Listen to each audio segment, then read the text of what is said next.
when we get the funding, we'll have handicap access to the second floor. This is the original floor. As you can see above, the steel beams.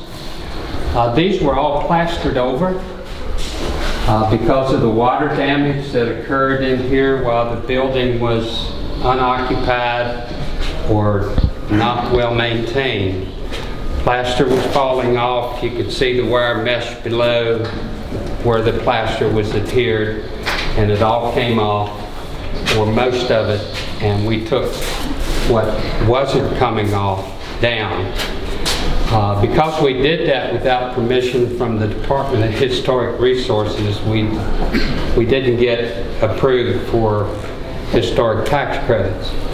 I'm a little bit sad for that because it could have been a significant funding source, but I'm also quite happy because now we don't have anybody telling us that we can't have brick walls and we can't have exposed ceilings and all those things that make this feel more like an industrial setting. And in everything that went on and what they wanted to require, we would have spent everything they gave us to do what they wanted us to do. So this space here with the wider door and the more substantial ceiling has our electrical systems and all in here, but we can store larger materials in here. If you come through here, you'll see the open front is going to really be located.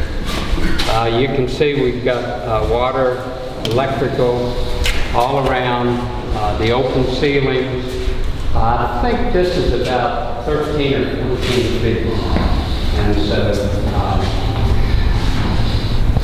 how all this space is going to be used, I'm not exactly certain, but there are groups that are working on this. As I introduced you to Mike Wade downstairs, he's created a whole lot of things here. These fire doors lead you into the 1909 building that was built, and you can see the exposed wooden beams and wooden floor. Interesting thing about these fire doors, I know they had them down to Masonic. They operated, there's a piece of metal here, a soft metal, that according to what I've been told, when the temperature in the room gets to 140 degrees, the metal melts and it closes the door. And of course it was on each side, so if a fire was over here, it would close this door. Unlikely that the fire would be over here, but could have been. But more likely that the fire would have been over here.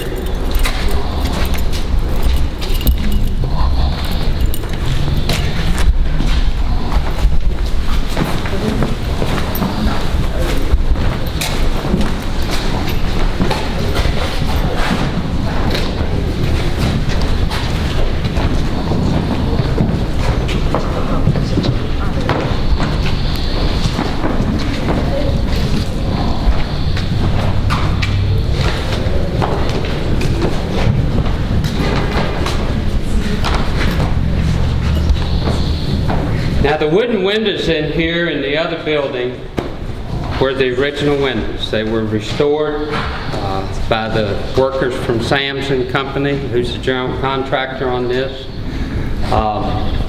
You can see the AC units are in place. As soon as we can close the whole building up, we can turn on the air and the heat and everything else we need.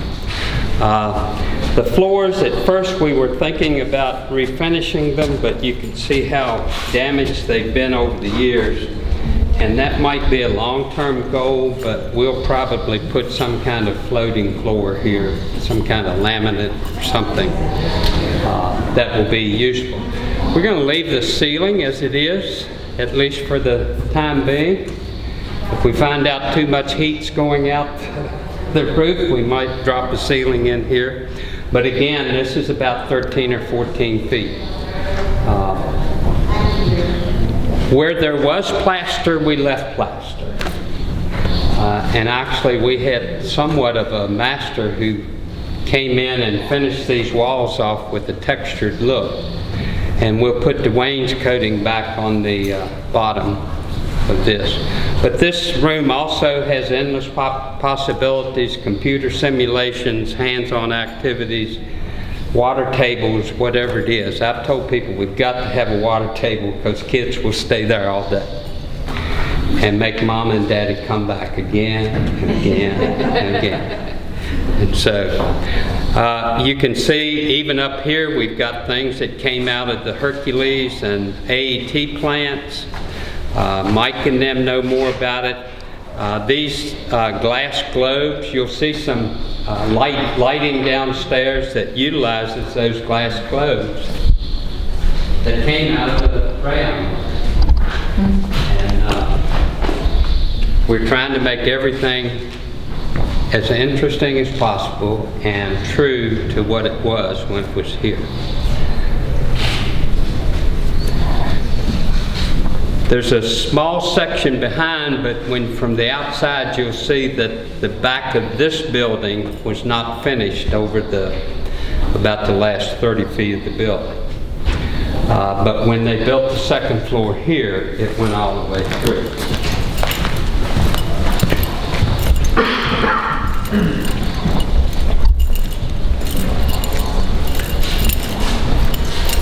And anytime you have questions, just let me know. This has got to be a place for a water table or something. We've got water and drain.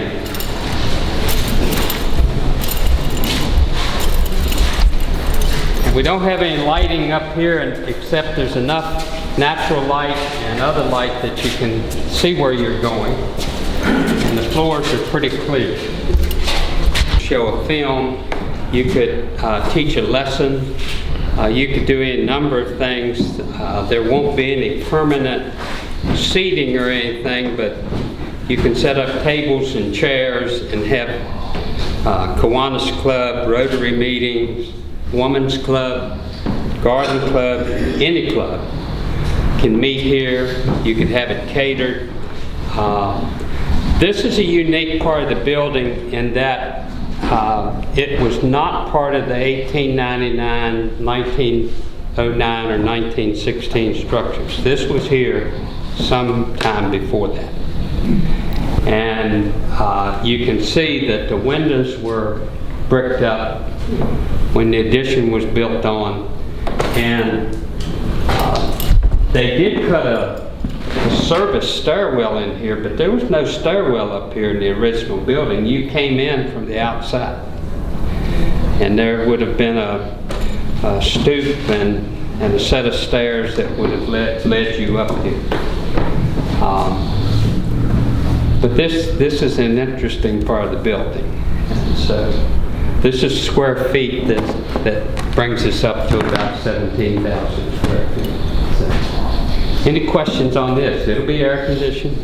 It's all in place here. You just need to finish it. Now, and so that's the name. Oh, he's after the brown bags. And Dr. Linkenhoker, if someone would like to make a donation, even a substantial donation, how do they go about it? Well, in your brown bag, there's a trifold, and it's got the capital campaign.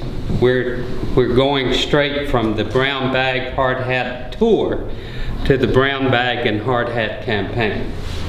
Our goal is to raise $400,000. I can tell you we've gotten $70,000 already. We've gotten $15,000 from West Rock. We've gotten $10,000 from a local donor who is choosing to remember a long-term figure in this community that hopefully will be fully revealed.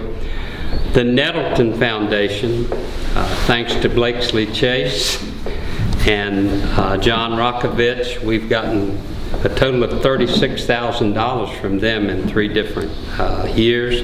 We've gotten some $1,000 donations and $5,000, but any donation, $50, $100, we need everything that we can get.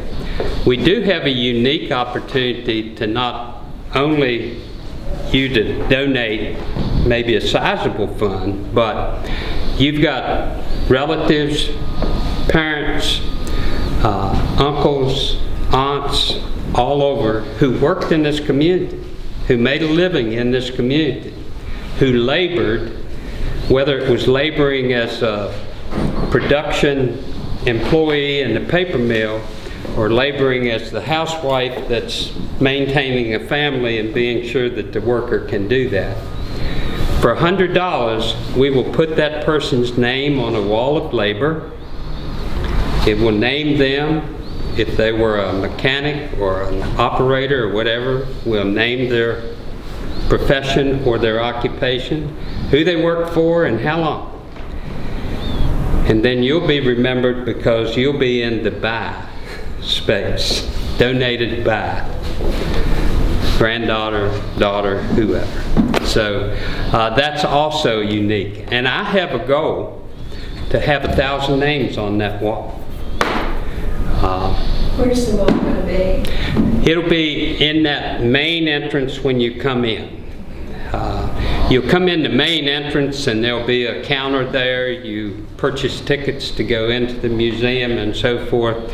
If you just want to look around there, you'll get a little taste of what's in there. If you don't want to stay, you don't have to, but to go into these other sections will be a fee. We'll have memberships available so that you can come and go on a yearly membership as much as you want to. Everything will be tied to the Historical Society because we have to maintain our operations also. So part of this capital funding is not just to finish a construction and all. We need the capital funding to start the operation. We have to hire an executive director. I mean, what would the Masonic do without Jeff Stern? You know, I mean, maybe you volunteers could find all the acts and everything that goes on, but you've got to have someone 40 hours a week working on what's going on. And that'll be a significant part of the annual operation, but a necessary part. So this capital campaign not only will finish the building and get us open, but it will give us room to operate, and then hopefully through annual contributions, through memberships, through fees that we charge visitors, through relationships we hope to establish with school systems and so forth who will want their students to experience this on a yearly basis. Hopefully then we can operate. Where I'll be when that is, I don't know. Hopefully not Cedar Hill, but I want to see it through. So it's very exciting. It's very exciting for you all to come out.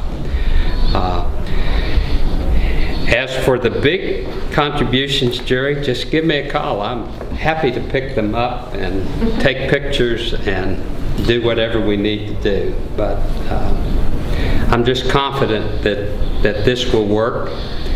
And just as the Masonic and some other activities in Clifton Forge transformed that community, I think this Discovery Center will help transform our historic downtown, particularly being in historic buildings. So,